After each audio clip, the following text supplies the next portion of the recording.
Ռուսաստանի եւ Ադրբեջանի շահերը Հայաստանի հարցում տարբեր նպատակներով, բայց կարող են համընկնել։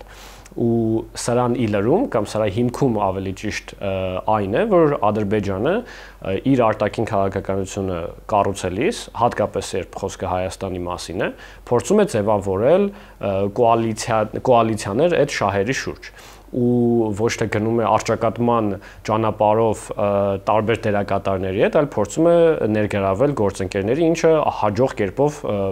Ալիևի իշխանությունը կարողացել է անել Ռուսաստանի հետ վերջին տարիների ընթացքում, մինչև պատերազմը եւ պատերազմից հետո հատկապես։ Նաեւ Ադրբեջանը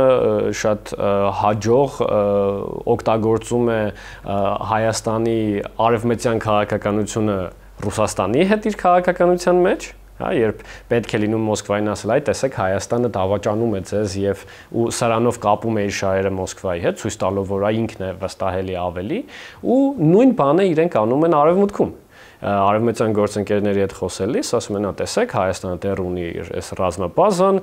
այս սահմանապահները կան ու իրենց միջոցով Ռուսաստանը եւ Հայաստանը միասին պլանավորում են ինչ-որ գործողություններ Ադրբեջանի դեմ արևմուտք արի փրկի։ Մենք ենք մեր ձեր գործընկերը, մենք ենք ձեզ էներգիա վաճառում, ոչ թե Հայաստանը, որ շարունակաբար խաբում է բոլորին։ Էս էլ կա։ Ու սա Ադրբեջանի այս խելացի կարելի ասել արտաքին քաղաքականության գործիքներից է, որ ոչ թե փորձում է միակողմանի նարատիվների հետևից գնալ, դա սահմանելով ինչ-որ դոգմատիկ, այլ բացառապես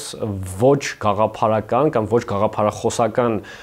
գիծ է վարվում, որ գործընկերոջը ինչ նարատիվ որ պետք է, դրա մեջ տեղավորվելու։